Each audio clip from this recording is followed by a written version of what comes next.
Je n'aurais jamais imaginé que mon choix de carrière déchirerait ma famille, mais en y repensant, ce n'était qu'un déclencheur qui révélait ce qui mijotait sous la surface depuis des années. Enseigner n'était pas juste un travail pour moi, c'était ma vocation. Après avoir terminé major de ma promotion à Stanford, j'ai choqué tout le monde en refusant des offres lucratives dans la tech pour enseigner au lycée public Lincoln. Mon frère James m'a soutenu au début, mais tout a changé lorsqu'il a épousé Victoria, il y a 3 ans. Victoria venait d'une vieille famille fortunée et ne laissait jamais personne l'oublier. Elle travaillait comme directrice marketing chez Reynolds Technologies, l'une des plus grandes entreprises technologiques de la Silicon Valley. Dès le premier jour, elle a fait savoir qu'elle pensait que je gâchais mon potentiel. Un diplôme de Stanford, et tu te contentes d'enseigner, disait-elle en plissant son nez parfaitement maquillé. Quel gâchis, Sarah. Tu pourrais gagner des centaines de milliers de dollars maintenant. Je laissais généralement passer ces commentaires, me concentrant sur mes élèves qui avaient besoin de moi. Le lycée Lincoln desservait une communauté en difficulté, mais mes élèves d'AP Physique avaient eu un taux de réussite de 98% l'année dernière. Cela comptait bien plus pour moi que n'importe quel salaire. Puis vint le dîner qui changea tout. James et Victoria organisaient une soirée pour ses collègues de travail dans leur manoir nouvellement rénové à Pacific Heights. J'ai failli ne pas y aller, mais James a insisté, « S'il te plaît, Sarah, le patron de Victoria sera là. C'est important pour elle. » J'aurais dû faire confiance à mon instinct. La soirée commença de manière assez maladroite. Victoria m'avait placé à l'extrémité de la table, loin des invités importants. Je reconnaissais plusieurs cadres du milieu tech aperçus dans les médias, tous impeccablement vêtus, discutant d'options d'action et de maisons de vacances. « Sarah, ma chère », la voix de Victoria résonna à travers la table, dégoulinant de fausse douceur. « Dis-nous ce que tu fais. Je suis sûre que tout le monde trouve cela intéressant. » Je me redressai sur ma chaise. J'enseigne l'AP Physique au lycée Lincoln. Le silence était assourdissant. Le rire de Victoria le brisa comme du verre qui se brise. Vous y croyez? Une diplômée de Stanford, elle aurait pu être n'importe quoi, et elle a choisi d'être une enseignante dans le pire district scolaire de la ville. Plusieurs invités ricanèrent nerveusement. James fixait son assiette, sans dire un mot. Les professeurs ne sont que des professionnels ratés, continua Victoria, se réchauffant à son auditoire. Sans vouloir t'offenser, Sarah, mais ceux qui savent, font. Ceux qui ne savent pas, eh bien, vous connaissez la suite. Mes mains tremblaient sous la table, mais je gardais ma voix calme. Mes élèves. Oh, tes précieux élèves. Victoria m'interrompit. Avoue-le, Sarah, tu perds ton temps à jouer les héroïnes pour des gamins qui vont probablement abandonner de toute façon. Quand as-tu réellement fait une différence pour la dernière fois? C'est alors qu'une voix grave depuis l'entrée coupa la pièce comme un coup de tonnerre. Mademoiselle Anderson. Tout le monde se tourna.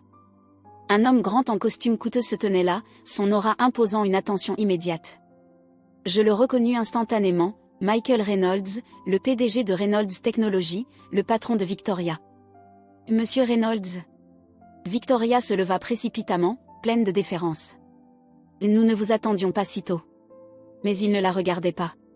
Ses yeux étaient fixés sur moi, et, à la stupéfaction de tous, ils étaient remplis de larmes.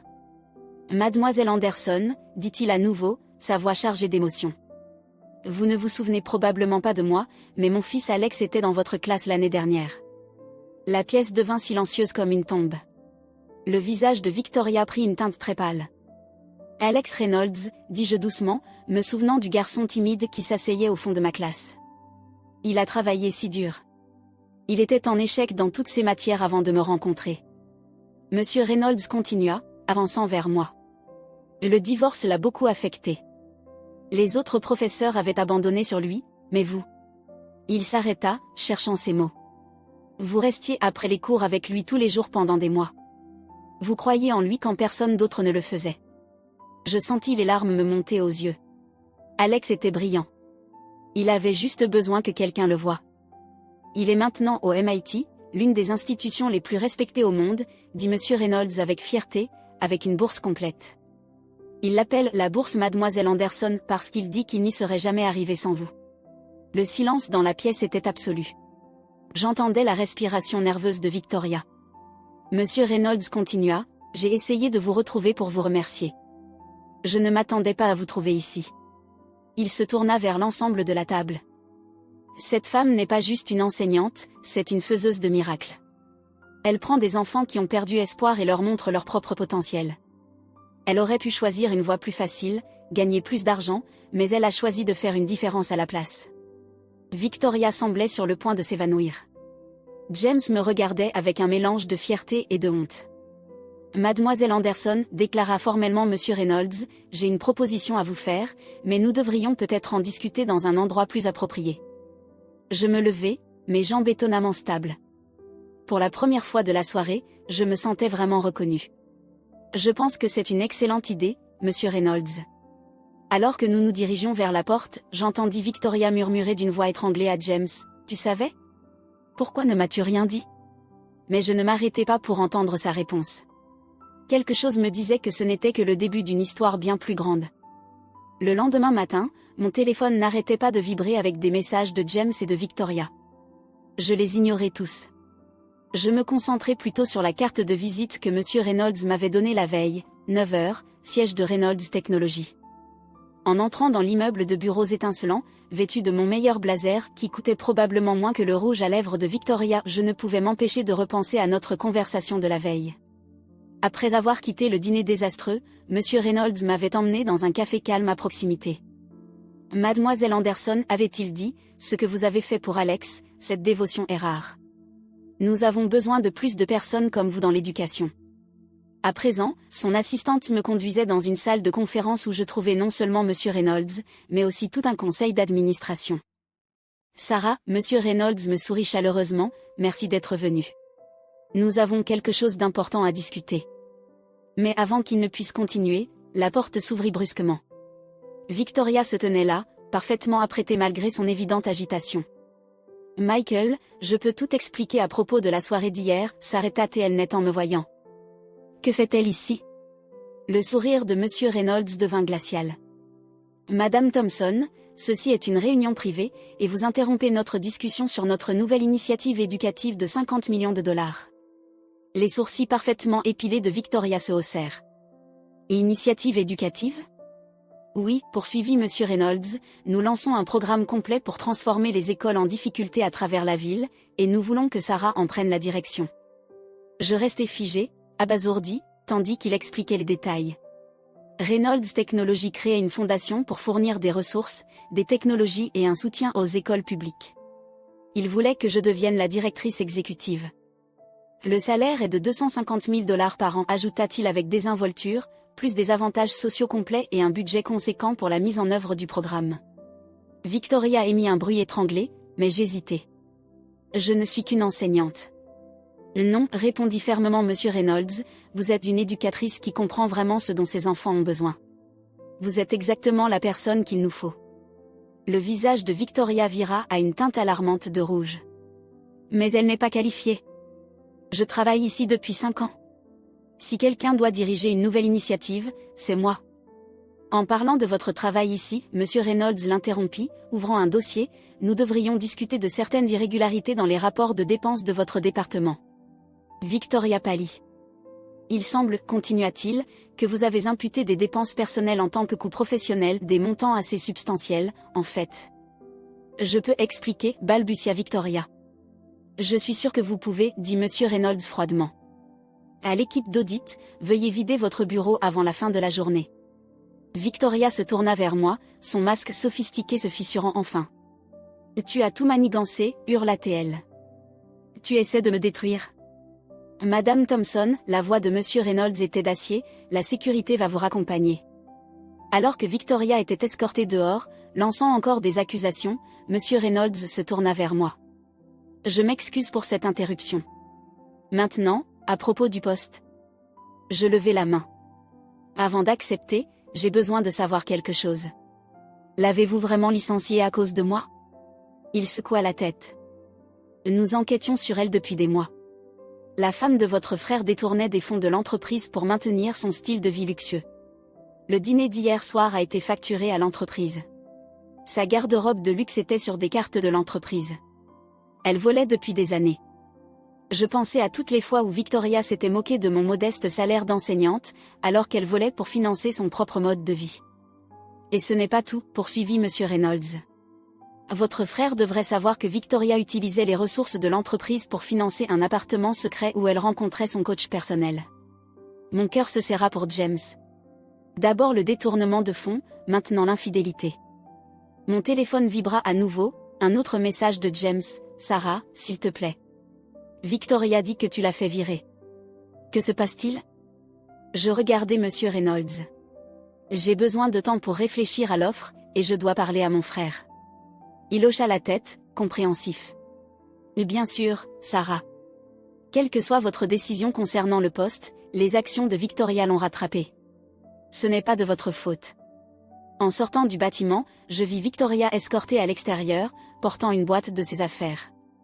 Nos regards se croisèrent brièvement. La haine dans ses yeux était brûlante. Mon téléphone vibra à nouveau. Cette fois, c'était un message de Victoria. Tu as tout ruiné. Je vais te faire payer ça. Je pris une profonde inspiration et appelai James. Il était temps de dire quelques vérités, mais quelque chose me disait que cette histoire n'était pas encore terminée. Victoria n'était pas du genre à se laisser abattre sans se battre. Je ne m'attendais pas à trouver Victoria en train de m'attendre devant mon appartement ce soir-là, mais là elle était, du mascara coulant sur le visage, sa tenue de créateur froissée, ne ressemblant en rien à la mondaine Polly qui m'avait moqué juste hier. « Et tu dois être tellement heureuse, cracha-t-elle en m'approchant de ma porte. « Tu as détruit tout ce que j'ai construit. »« Et tu l'as détruit toi-même, Victoria, répondis-je calmement, bien que mon cœur battait la chamade. Le détournement de fonds, l'affaire. James est au courant. Elle me coupa, éclatant de rire de manière hystérique. Ton précieux frère sait tout maintenant. Heureuse? Mais tu ne connais pas toute l'histoire, chère belle-sœur. Quelque chose dans son ton me fit hésiter. De quoi parles-tu? Le sourire de Victoria était cruel. Pourquoi crois-tu que James ne t'a jamais défendu à toutes les fois où je t'ai insulté, ridiculisé ta carrière? Il était d'accord avec chaque mot. Et tu mens, dis-je, mais un doute s'immisça dans ma voix. Oh vraiment? Elle sortit son téléphone. Laisse-moi te jouer quelque chose d'intéressant. Un enregistrement commença à jouer. La voix de James remplissait l'air. Bien sûr, j'aime Sarah, mais Victoria a raison. Elle gaspille son potentiel. C'est embarrassant de devoir expliquer aux gens que ma sœur diplômée de Stanford enseigne dans une école pour enfants pauvres.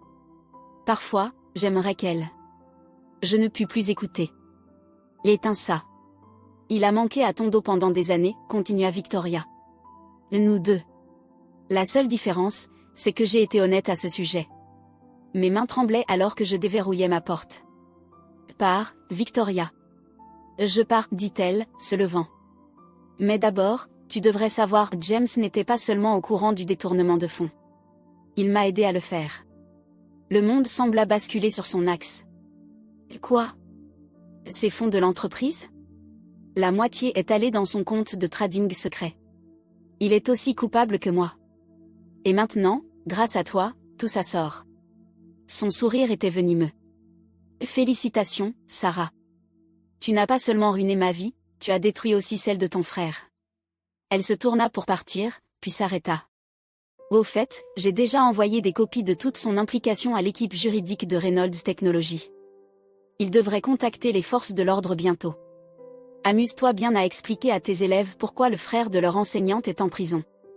Après son départ, je restais assise dans mon appartement sombre, ses paroles résonnant dans ma tête. Mon téléphone s'alluma avec un appel de James. Je laissai le message vocal. Puis un autre appel arriva, Monsieur Reynolds. Sarah, dit-il lorsque je répondis, sa voix grave. Nous avons reçu des documents inquiétants concernant l'implication de James dans le complot de Victoria. Je voulais que tu l'entendes de ma part d'abord. Je fermai les yeux. Est-ce vrai? Les preuves sont substantielles.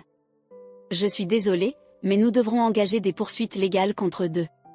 Je pensais à mes élèves, à Alex Reynolds, à tous les enfants qui m'avaient fait confiance pour les guider vers un avenir meilleur.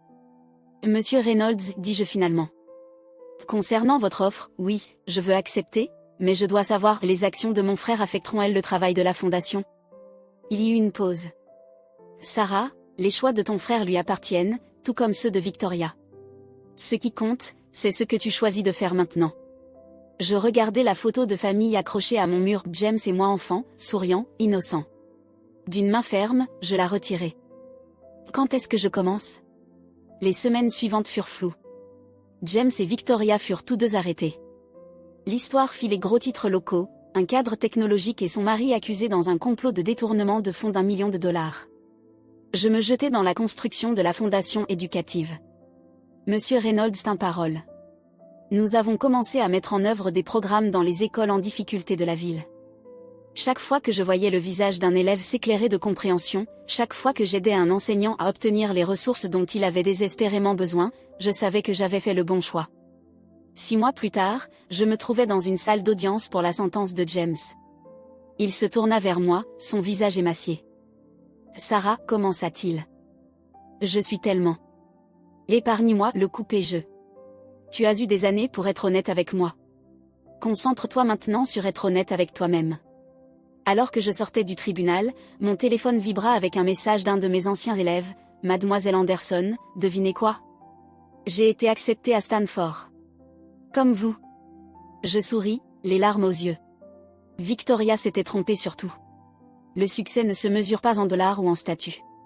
Il se mesure en vie changée et en potentiel réalisé. Dans la vérité dite, même quand ça fait mal. La fondation prospère maintenant. Nous nous sommes étendus à 50 écoles, avec des projets pour plus. Parfois, je passe devant l'ancienne maison de James et Victoria. Elle a été vendue pour payer les restitutions. Je ne ressens pas de satisfaction, juste une certitude tranquille que la justice finit toujours par rattraper tout le monde. La semaine dernière, j'ai croisé la mère de Victoria dans un café. Elle commença à se détourner, mais je l'appelai. « Madame Carter, dis-je. Je suis désolée pour ce qui s'est passé. » Elle s'arrêta, puis parla doucement. Victoria a appelé de prison. Elle a dit que tu avais toujours eu raison, surtout. Je hochai la tête et la laissai partir. Certaines victoires ne nécessitent pas d'être célébrées.